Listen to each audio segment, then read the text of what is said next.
All right. This is some kind of negative presentation, which is supposed to end before it starts. Okay. It will be a little hard. I'll try to save some time, because I'm the last barrier before your lunch. And you won't take 30 minutes, I guess. So let's reduce it a little. What's the purpose? I am dealing with DMN and decision tables and that stuff for a long time. And at a certain point in time, the decision management community said, here's a bunch of rules, here's a set of rules and tables. Different vendors produced a decision model, and then I was gently asked by Jacob to give my opinion on the decision model, the DMN model. Which ones are the good models and the bad models and the ugly models. That was the second.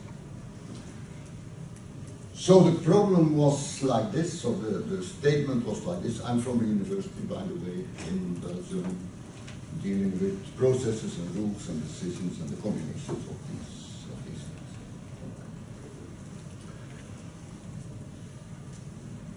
Okay, you know what decision modeling is. I'll come back to that slide. And the problem statement was like this.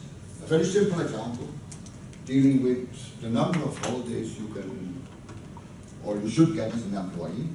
And this number of holidays, number of vacation days, depends on your age and depends on the number of items, data items, age and years of service with this company. And there are some default rules, there are some exceptions, there are some conflicts and things like that. And of course it's a very common, it's actually a real situation, or it was a real situation years ago. And so the decision management community put this on mind and said, please give a solution in DMN to this small problem. Of course, there might even be some ambiguity, so the first elements to add to this is that you can earn 5 extra days, 3 extra days, 2 extra days, but for 5 extra days, you can only earn the 5 extra days once. Not if you have multiple rules giving you 5 extra days, it means you get 5 extra days. You can earn 2 extra days, but not together with the 5.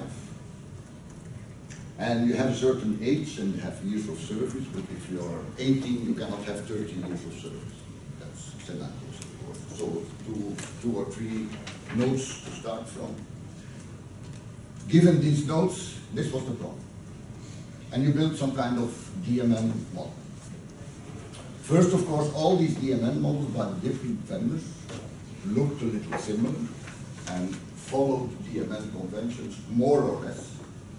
And of course, it's always interesting to look at the convention and to see where they violate the conventions, because that is where we don't exchange and things are not standard. For instance, the age between 45 and 60 is expressed in DMN like this, 60 not included, or like this, 60 not included. It's a convention. You don't have to agree, it's a convention. Or we have been debating about this for hours, but that's the result of our debate. Years. For years, yeah. Some of them use something else, okay, but just stick to the convention, it's easier. Everyone understands it, or should understand this now. We have, even in the small problem, decision tables. Decision tables are of a certain type. It's called a hit policy. If a decision table returns the outcome of one rule, you have to say which rule, the first one, the last one, the best one, the nicest one, the shortest one, whatever. In the event there are some standard notations, the first, or the only one you need, or whatever, the any, if they are not contradictory, or all of them, or the first one, and so on. That's a convention. If I see a table in a DMN model from a certain vendor, I need to know, how do I read the table? That's a verb. Sometimes an input entry is irrelevant. Irrelevant is indicated with a dash, not with star, not with a blank, because then I cannot read it. These are just some very simple conventions. So now let's look at some of these solutions. Solutions deal with tables and the arguments, the models. And there were basically 3 types. Let's start with this one.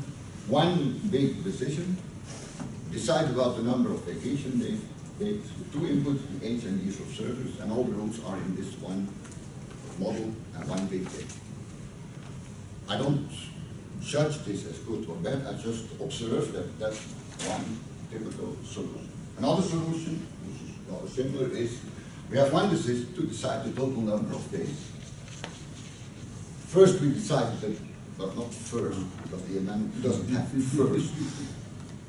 But we decide the base days, and sometimes there are extra days. There can be 5 or 3 or 2 extra days, all depending on age and years of service. Base days is not depending on age and not years of service.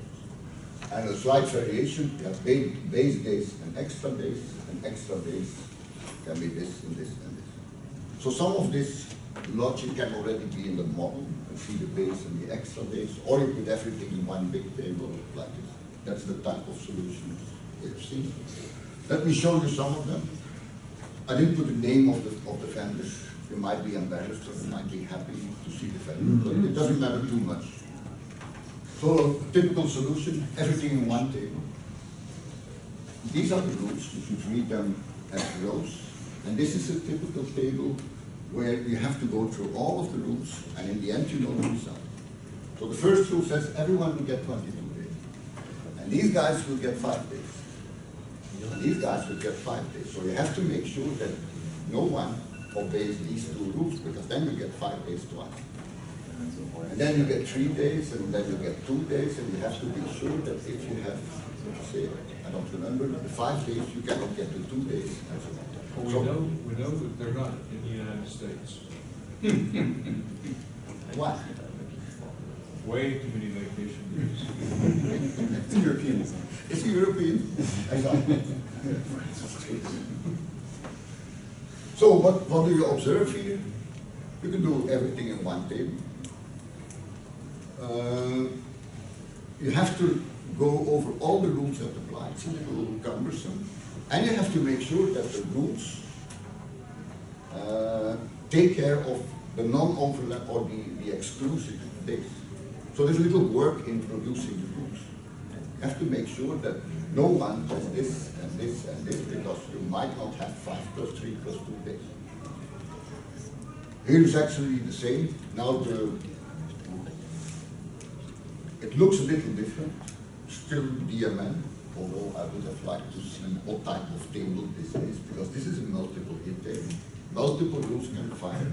You have to add and collect all the results. In this case, you have to add it. This is actually very similar. You see the base type 22, and then you add some rules.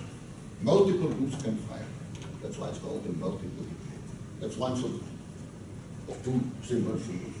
Another one, very similar, still multiple hit. Now the rules are in columns. You start with 22, and then in some cases you add 5 or 3 or 2. But you have to make sure that if you cannot give 3 and 2 at the same time, then you have to take it up to the rules. You have to do some work. Here is some extra explanation about each of the columns. That's interesting to know where these things come from. These types of tables are rather interesting for traceability, meaning if you take this rule, you can easily find this column, where this column comes from, because it comes from line number so-and-so in the text. There's an easy match from the rules to the lines in the text. That's good for maintenance, that's good for traceability. It's not so good for avoiding these conflicts. It's not so good for verification and validation by humans. Of course, by machines you can validate and verify, but for a human, if I ask you, is this table complete? Who knows? Are there inconsistencies? Who knows? Where is my case? I am 45 and I have 30 years of service. Where is my case? I don't know. So there are some issues for end users, for business users, for verification, for validation that make this a little more troublesome. It's easy for traceability. It's a little cumbersome to build because you have to make sure the rules don't conflict. And it's hard to validate. That's typically a multiple hit table. I'm not in favor or against it, I just observe this is a class of solutions. Second one, any hit tables. In any hit table, we only expect one rule as a result. There might be multiple rules that match, and then you take one of the 2 or 3 that match. But there is only one that gives me a result. So if I am between 18 and 45, and I have between 15 and 30 years of service, then this is my result. That's interesting, because now I can see where is my case. Say that again, if I am between 18 and 45. Is between 18 and 45. Right? I have how many years of service? And in my case, it will still be between 15 and 30, let's say 20 years of service. Wow, you can't do that. You can't have, 40 years of service. Not 40, yeah. Yeah, that's what I said about the semantics. You should exclude this earlier in that respect. The example is a little simplified. You should take it out here, yeah. Okay. Yeah. See how this doesn't really follow the standard? Is between, right, excluded, hard to read. But what you see is, you have a number of rules. There's only one rule that will be returned. Multiple of these rules might be in the table, but they should not conflict. If they conflict, I have a problem, because then I have multiple matches, and I don't know which one to take. I can only have multiple matches if the result is the same. That's why it's called take any result. What are the advantages and disadvantages? It's still very traceable. You can still see the lines of the text in this example. But you also have to deal with the 5 and the 2 exclusion rule. Is it complete? Who knows? Is it consistent? Is there overlap? Is there redundancy? Who knows? Very hard to validate, very hard to verify. Easier to construct, but not so easy for the end user. Where is my case? There might be multiple cases, and then I have to pick one of them. That's typically an any hit table. It's not so scalable either, is it? I mean, as you get more and more cases, you're going to end up, you're not doing any sort of condition sharing, so you're going to end up with more and more rows. That has to do with the order of things. Yeah. Also, then the first hit, I include it because it's always nice to illustrate how bad these tables are. The first hit table basically says, you try the first rule. If it doesn't succeed, to try the second, then the third, then the fourth, like in an if, then else. And once you have a hit, you can stop. And if you don't have a hit in the 5th rule, then it will have to be the 6th rule. Or if you don't have a hit in the 6th rule, you have an incompleteness. So you basically have to remember all these things, just like a computer going through the table. And it's almost impossible to see if this is complete, consistent, correct, and where is my case. For instance, who will get the basic days only? Well, those people who don't obey rule 1, 2, 3, 4, and 5. Who are they? I have no idea. Because as humans, it's way too hard to reason like this. That's the first tip. You can do it like this, or you can do it like this. By the way, it's one of the traditional forms of decision tables. In the old days, rule by rule by rule by rule, or rows in a spreadsheet. People who put rows or rules in a spreadsheet often do it like this. Try the first one, else the second, else the third, else the fourth. It's very compact, you can do a lot of things. Oops, very compact. Hard to validate, hard to make it correct, hard to make sure it works. But once you're sure it works, you'll never be, but once you're sure it works, it's very compact and efficient. No, that's not what we want. Yeah, I just want to say that in the machine learning literature, this has been called the decision list. Okay. That's the terminology for it. Where you have the series of cases. I didn't know that. Rolling down. You know, I would also call it a rule list, because you have to go through the list from the beginning to the end. Yeah. Okay. 4 type of cases. A unique table, meaning my situation is in one and only one rule. And very often these rules are ordered in some fashion. They don't have to be, but it's easy for humans. And now you can see, If you're less than 18, this is your result. Between 18 and 45, you have 3 possible subcases. 45 to 60, you have 3 subcases. So this looks like a tree, actually. Meaning it's easy to find my case. I am 45, I wish it were true. And I have 30 years of service, then here is my case, 22 plus 5 plus 3. And in the same time, I indicate, well, there are 3 results, but you can add them 22 plus 5 plus 3. So I will have 30 years of holidays. In rows, in columns, you see how these are more or less the same. Or there also in columns, but added. Now we lose the details, but it's more compact. Where is my case? Here was my case.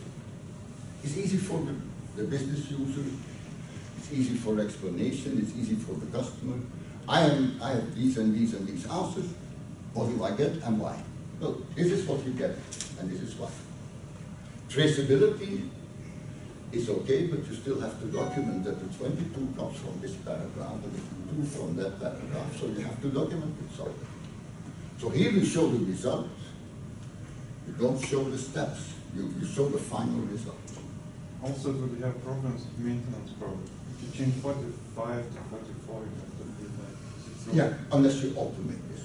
Yeah. If you say, oh, our base is now 23 days. Yeah. Yeah, then you have to either do a global replace or maybe have some intermediate from where this comes from. Yeah. 22 may appear in other places. Yeah, but you have to do an intelligence replace. Here are all the forms of the same, all the variations of the same. For instance, here, if you say 22 should be 23, you have to change it in one place only. Yeah. Or you can do it like this, but you see that the basic idea is always the same. It's unique. Traceability, okay, you have to work on that, but it's very easy to see that this is complete, consistent, easy to verify, easy for the user. That's what we want in some data. That's a unique thing. Then there are solutions where you don't put everything in one table because the problem can be decomposed.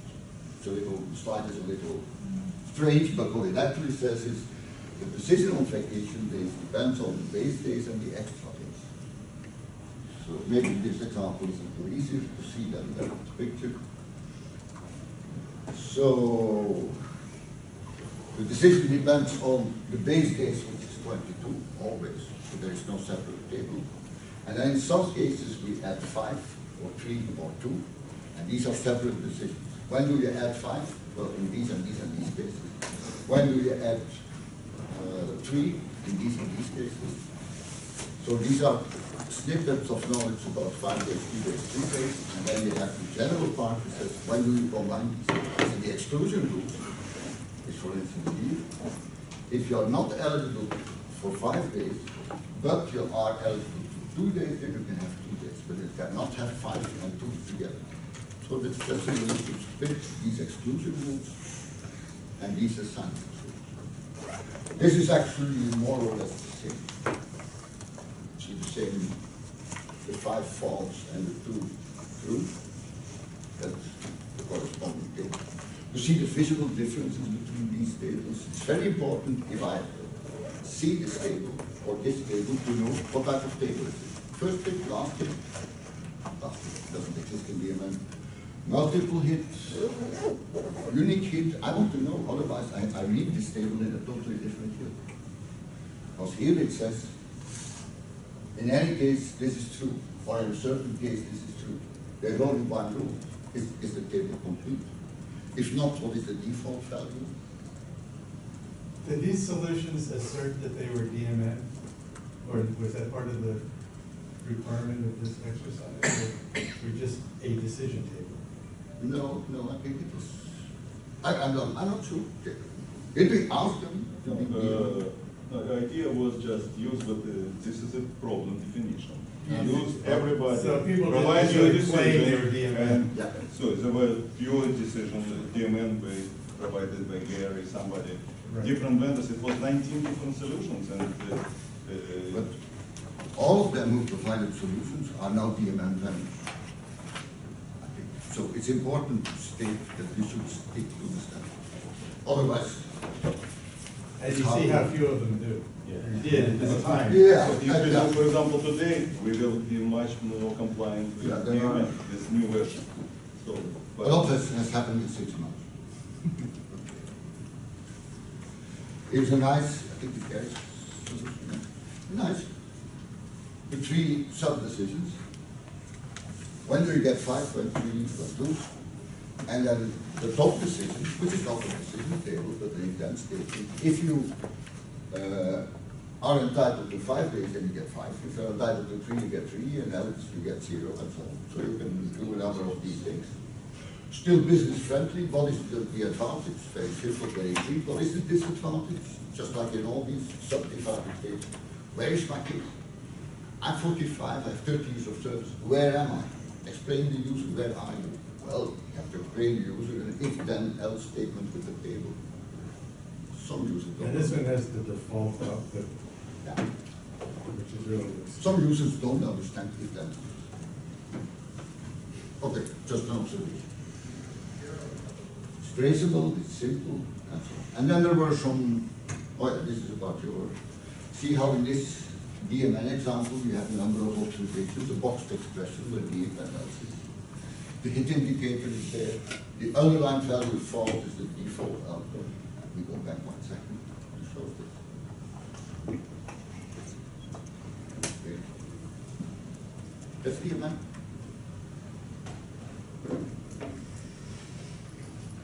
The use of an OR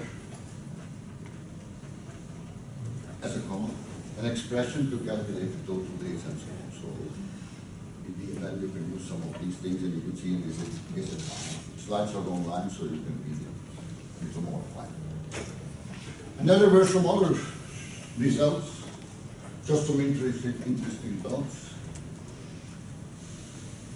The main table or the main decision would say, would actually be this. If you're eligible for plan A, then you get first the base days and then you get the 5 days. If you're eligible for plan B, you get this. And here again the false and the true to avoid this, you get 2 days. And the eligibility decision, or the decision, what are you eligible for, is in another statement. I don't want to go into too many details, they're hungry, but you see that there's a lot of variation. One model, one table, multiple tables, multiple hit indicators of tables. And now you can even bring some variation. What one of the solution providers did was include some unknowns. For instance, if the employee age is between 18 and 45, could be a range. And years of service, then we have a choice, less than 15, 15 and 30, more than 30, or I don't know, then this is the result. And now, you have to debate, is this part of DMN? Yeah, it's a possible value, because I don't know the value, but I would say don't do it. Because that's an execution thing. If you don't know the value of a decision input, then your execution mechanism should do something with it. It's not part of your logic. Except when you are building a decision table to validate the logic. That's something else. Do some input entry. But normally I wouldn't do this. It clutters up the whole thing. I think in DMN you can use null instead of the question mark. You can, yeah, the question mark is still ambiguous. Yeah. And then sometimes there are default values, and some people drop the columns with the default values and say, normally it's 22, but only in these columns it's different. You can do it, it's compact, but the end user is getting crazy now. Because his case, which is the normal case, or the most common case, is not in the table anymore, it's in the default. That's very strange.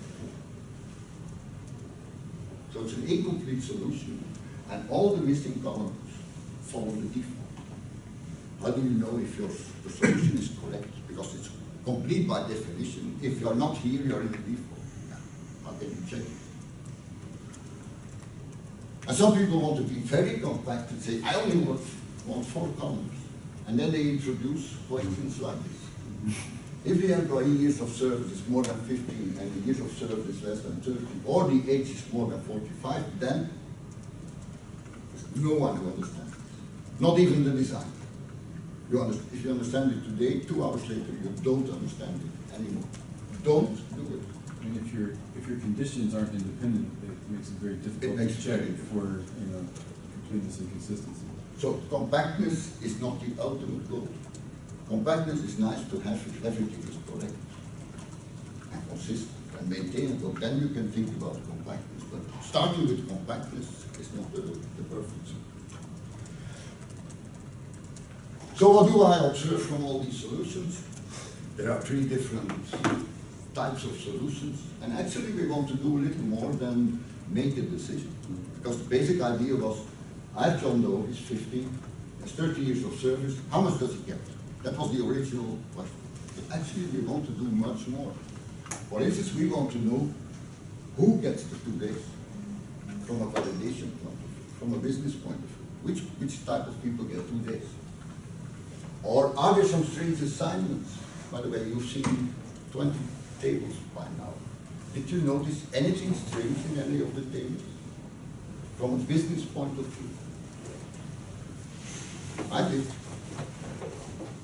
Let me quickly rush you to some of the tables. You don't see it here, you don't see it here, you don't see it here. Where do you see it? In the unique table. What is strange in these tables? You are younger than 18, you get 27 days. The moment you turn 18, you fall back to 22 days of holidays. So you lose 5 days on your birthday. That's a business issue. Where do you see it? Only in this table. Not in the most compact, not in the multiple hit, not in the first hit. You see it in the business field. That's what we are, that's what DMN's for. Or at least one of the major reasons why DMN is for business purposes. So we want to do some analysis, look for strange things. Of course we want easy maintenance, traceability. How easy is it to trace back if the regulations change, if the days change? What is the policies for 5 change? How easy is it to maintain all these things? So we have multiple objectives. Traceability, maintenance, verification, validation. Where is my case? Is it compact enough? And so on. And that's what you see with DMN. In these solutions, I see basically three types. Building a model which clearly captures the original specification. You have 3 nice decisions. You have 2 inputs. Very flexible, very easy to maintain. Sometimes a little difficult to see the end result. Gary, your typical DMN solution would be like. Yeah, exactly. And I think if the problem statement is clear and perfect, then it's a good approach. But if it's not, then going to the trouble of trying to craft, the single and unique table, where you can see all these cases side by side, can point out, fundamental flaws in the original logic, right? Which is good. So I see this kind of. That's what some of the other solutions did. They produced one table, they tried to show the overview, the final result, and so on, but then you lose a little traceability. Then it's sometimes hard to analyze, to validate, to compare over age categories. That's, I would almost call it the other extreme. And then you have a lot of solutions who try to combine both. A little traceability and a little overview. Often a compromise, often challenging, so it would depend on the situation. And what I'm saying actually is, some people would focus more on efficient execution. Some people would focus more on what's best to validate and verify and what's best for the user. And some would focus more on what is easy to specify. And actually we need the 3. Depending on the problem situation, depending on your preference, I'm very often more in this area. I don't care about execution. I'm more in this area or little in this area. Some of you will be more in that area. It depends. And wouldn't it be nice if you could have... Yeah, can you go to the back for a second? Okay, you need one more error to the left and call this maintenance. From maintenance perspective, it's I put it over here, but you could call it maintenance. Wouldn't it be nice if you could have one DMN model and say, show me this view, or this view, or this view. That's model transformation. That's what we should be heading for. Because one view on a DMN model is not enough. People might say, oh, but you can do automatic verification and validation, and then the machine will tell you these rows are wrong, and we have this and this and this and this and this are errors. But that's not what I want. I want to see a total picture, not the error list. Or would it be nice if you can generate some kind of execution which is efficient and so on. By the way, here are all these solutions. I gave a mark to excellent and good and very good. But if you are good in one category, okay, you know you are good. But you don't, it's very hard to combine 3 views or more views. We still could use some model transformation things. And that was the purpose of this small example, or the lesson from this small example. Even if it's a small example, it's only 4 paragraphs. You can still see a lot of problems with it. This one is very hard to validate. This one is very hard to modify, to trace back, to do this, to do that. And then also, if you don't stick to some kind of standard notation, the chaos is complete, because everyone will use tables containing rules or lists of decision lists, and you don't even know how to read the stuff. You read from top to bottom or left to right. Sometimes that is even hard. So at least if you can follow a little standard, then it would be easier. By the way, all this is possible in DMN. All these tables are valid DMN tables if you add some of the conventions and so on. So it's important to understand and exchange each other's models. The objectives are important, and the transformations of models are important. And I want to stress again, I've been doing this for 40 years now. It shows, you know. There are lots of transformations. So I saw a paper accepted for the BPM conference last month, the European BPM conference, where someone says, I have defined or designed a new algorithm to validate the rules in a decision table for completeness and consistency. It was accepted. It was accepted with a star. This dates back to, where is it? Verification of decision tables, 98.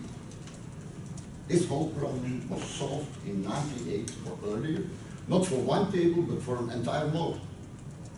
So now one guy says, I found a solution. And of course it's accepted because it didn't mention decision table, it mentioned DMN table.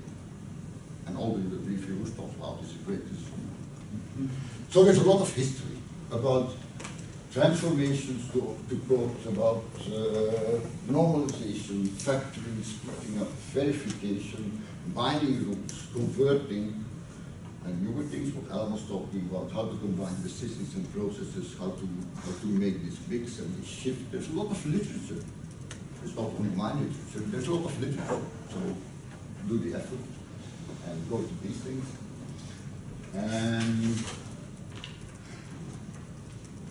yeah, 1 minute will be enough. What I was saying about multiple objectives, there is something like the life cycle of hit policies. For instance, you might say any hit tables are not so interesting, or first hit tables are not so interesting, but there's a life cycle. You could start with an any hit table, easy to trace, and then transform this any hit table into a unique hit table. You can build a tool for that.